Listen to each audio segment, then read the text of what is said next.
ಸ್ವಾತಂತ್ರ್ಯದ ನಂತರ ಭಾರತದಲ್ಲಿ ವಂಶವಾಹಿ ಪ್ರಜಾಪ್ರಭುತ್ವ ಬೆಳೆದು ನಿಂತಿದೆ. ಆರಂಭದಲ್ಲಿ ಇದು ಕಾಂಗ್ರೆಸ್ಗೆ ಮಾತ್ರ ಸೀಮಿತ ಆಗಿತ್ತು. ಆದರೆ ಈಗ ಎಲ್ಲಾ ರಾಜಕೀಯ ಪಕ್ಷಗಳಲ್ಲಿ ಇದು ಬೆಳೆದಿದ್ದು ಹಿಂದಿದ್ದ ರಾಜ್ಯರ ಆಳ್ವಿಕೆಯನ್ನೇ ಹೋಲುವಂತಿದೆ. 5 ವರ್ಷಕ್ಕೊಮ್ಮೆ ಚುನಾವಣೆಗಳು ನಡೆದರೂ ಏನೂ ಬದಲಾವಣೆಗಳು ಆಗಿಲ್ಲ.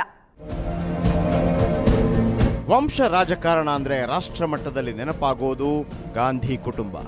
ರಾಜ್ಯ ಮಟ್ಟದಲ್ಲಿ ಆಬ್ವಿಯಸ್ಲಿ ದೇವೇಗೌಡರ ಕುಟುಂಬವೇ. ಮಾಜಿ ಮುಖ್ಯಮಂತ್ರಿ ಕುಮಾರಸ್ವಾಮಿ ತಮ್ಮ ಮಗನನ್ನು ರಾಜಕಾರಣದ ಅಖಾಡಕ್ಕೆ ತರಲೇಬೇಕು ಅಂತ ನಿರ್ಧಾರ ಮಾಡ್ದಂಗಿದೆ. ನಮ್ಮ ಪಕ್ಷದ ಕಾರ್ಯಕರ್ತರಲ್ಲಿ ಎಲ್ಲೋ ಒಂದು ರೀತಿಯ ಅಭಿಮಾನ ಅವನ ಮೇಲೇನಿದೆ. ಇವತ್ತು ಅವನನ್ನು ರಾಜಕೀಯಕ್ಕೆ ಬರಬೇಕು ಅಂತ ಹೇಳಿ ನಮ್ಮ ಪಕ್ಷದ ಕಾರ್ಯಕರ್ತರಲ್ಲಿ ಒಂದು ಭಾವನೆ ಏನಿದೆ. ಆದರೆ ಅವನು ಎಲ್ಲರ ಜೊತೆ ಬೆರೆತು ಇವತ್ತು ಜನತೆಯ ವಿಶ್ವಾಸದೊಂದಿಗೆ ಜನತೆಯ ಜೊತೆ ದುಡಿಮೆ ಮಾಡಿ ಜನತೆಯ ಒಂದು ಆಶೀರ್ವಾದ ಮುಖಾಂತರವೇ ಬರ್ತಾನೆ ಹೊರತು ಯಾವುದೇ ರೀತಿಯ ಹಿಂಬಾಗಿಲ ರಾಜಕಾರಣವನ್ನು ಮಾಡ್ತಕ್ಕಂಥದ್ದಕ್ಕೆ ಹೋಗೋದಿಲ್ಲ. ಕಾರ್ಯಕರ್ತರು ಅಭಿಮಾನಿಗಳು ಒತ್ತಾಯ ಮಾಡ್ತಿರೋ ಕಾರಣಕ್ಕೆ ನಿಖಿಲ್ ರಾಜಕೀಯಕ್ಕೆ ಬರಬೇಕಿದೆ. ಸ್ವತಃ ನಿಖಿಲ್ ತಮ್ಮ ಬ್ಲಾಗ್ನಲ್ಲೂ ಹೀಗೆ ಹೇಳ್ಕೊಂಡಿದ್ದಾರೆ. ಅಪ್ಪನ ಪುತ್ರ ಪ್ರೀತಿ ಎಷ್ಟರ ಮಟ್ಟಿಗೆ ಇದೆ ಅಂದ್ರೆ ರಾಜಕೀಯ ಪಟ್ಟುಗಳನ್ನ ನಿಖಿಲ್ ಗೌಡರಿಗೆ ಮಾಧ್ಯಮದೆದುರೇ ಹೇಳಿಕೊಡ್ತಾರೆ. ಆ ರೀತಿ ಏನಾರ ನೀವು ಭವಿಷ್ಯದಲ್ಲಿ ಅಷ್ಟೇ ಇನ್ನೂ ಮುಂದೆ ಆಲೋಚನೆ ಮಾಡಿಲ್ಲ. ನಾನು ಜನತೆ ನಿರ್ಧಾರ ಮಾಡಬೇಕು. ಮುಂದಿನ ದಿನ ಕಾಲ ಇದೆ, ಕಾಲ ಪಕ್ವವಾಗಿಲ್ಲ. ಮರಿಗೌಡರು ಕೂಡ ಅಷ್ಟೇ, ಅಪ್ಪ ಹೆಂಗ್ ಹೇಳ್ತಾರೋ ಹಂಗೆ ಕೇಳ್ತಾರೆ. ನಮ್ಮ ತಂದೆಯವರೆಲ್ಲ ಹೇಳ್ಬಿಟ್ರಲ್ಲ, ನೋಡೋಣ ಮುಂದಿನ ದಿನಗಳಲ್ಲಿ ಯಾವ ಥರ ತೀರ್ಮಾನ ನಮ್ಮ ತಂದೆ ತಗೋ ಅಂತಾರೆ ಆ ಥರ.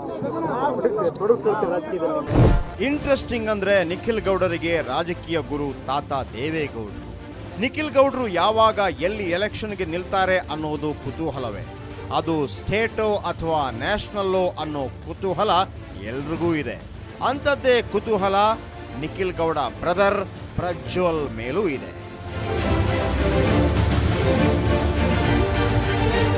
ವೋಟ್ ಕೇಳುವ ಸ್ಟೈಲು, ಕಾರ್ಯಕರ್ತರು ಅಭಿಮಾನದಿಂದ ಎತ್ತಿ ಕುಣಿಸೋದು, ನೋ ಡೌಟ್ ರಾಜಕೀಯ ಪಟ್ಟುಗಳು ವಂಶ ಪಾರಂಪರ್ಯವಾಗಿ ಹಾಗೆ ಬಳುವಳಿಯಾಗಿ ಬಂದಿದೆ ಏನೋ ಅನ್ಸುತ್ತೆ.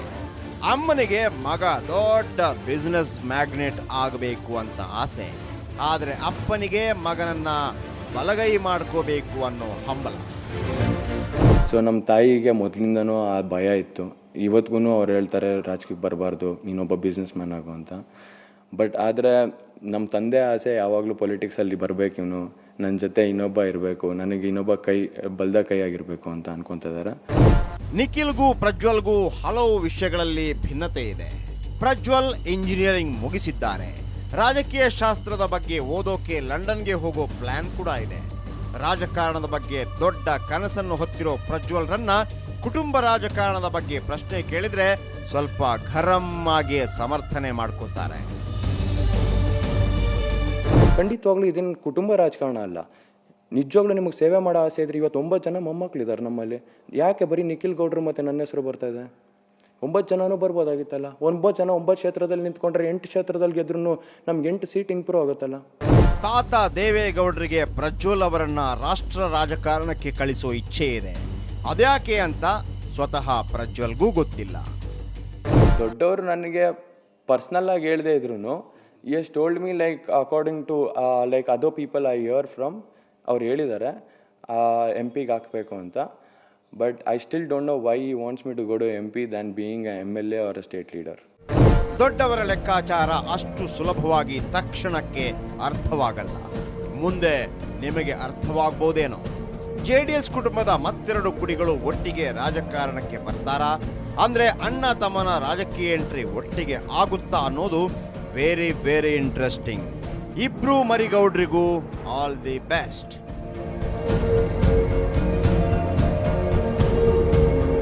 ದೇವೇಗೌಡರನ್ನು ಹೊರತುಪಡಿಸಿ JDS ಕುಟುಂಬ ರಾಜಕಾರಣಕ್ಕೆ ಮತ್ತೊಂದು ಹೆಸರು ಸೇರ್ಪಡೆಯಾಗೋಕೆ ಸಿದ್ಧಗೊಳ್ತಿದೆ.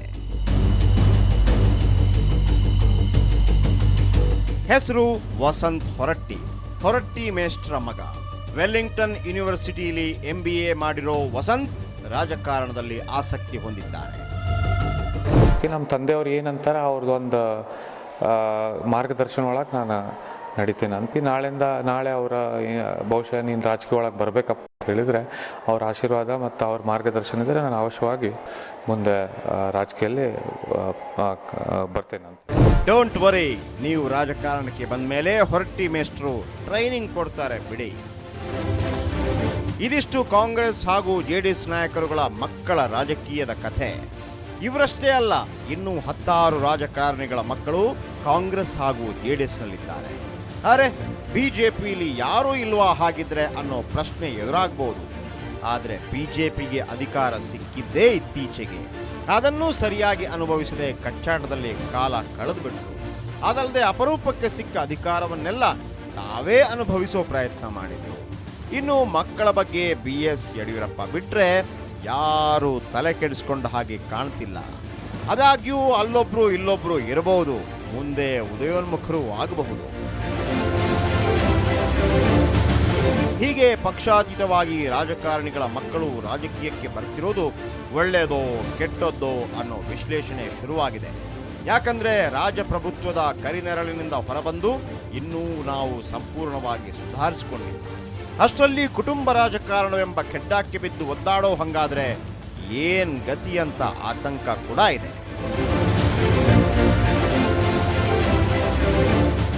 ಇತ್ತೀಚೆಗೆ ಪ್ರತಿ ಜನಪ್ರತಿನಿಧಿಯು ತನ್ನ ಉಸ್ತುವಾರಿಯನ್ನಾಗಿ ನೇಮಿಸೋದು ಕುಟುಂಬದ ಸದಸ್ಯರನ್ನೇ ಹೊರತು ತತ್ವ ಸಿದ್ಧಾಂತಗಳೊಂದಿಗೆ ಹೋರಾಟ ಮಾಡಿ ಬಂದಂತಹ ಕಾರ್ಯಕರ್ತನಲ್ಲ ಅನ್ನೋದು ವಿಷಾದನೀಯ. ಜನತಂತ್ರ ವ್ಯವಸ್ಥೆಯಲ್ಲಿ ವಂಶಾಡಳಿತದ ಪಾಲು ಹೀಗೆ ಮೇರೆ ಮೀರ್ತಾ ಇರೋದಕ್ಕೆ ಕಾರಣ ರಾಜಕಾರಣವನ್ನ ವ್ಯವಹಾರವನ್ನಾಗಿ ಬದಲಾಯಿಸಿಬಿಟ್ಟಿರೋದು. ಪ್ರಜಾಪ್ರಭುತ್ವ ಮಸುಕಾಗಿ ವಂಶಪ್ರಭುತ್ವದ ಮೇಲಾಟ ಜೋರಾದ್ರೆ ದೇವ್ರೇ ಕತೆ. It's unfortunate. ಇದೇ ಇವತ್ತಿನ ವಿಶೇಷ ಸುವರ್ಣ ಫೋಕಸ್. ನೇರ, ದಿಟ್ಟ, ನಿರಂತರ ಸುದ್ದಿಗಾಗಿ ನೋಡ್ತಾ ಇರಿ ಸುವರ್ಣ ನ್ಯೂಸ್.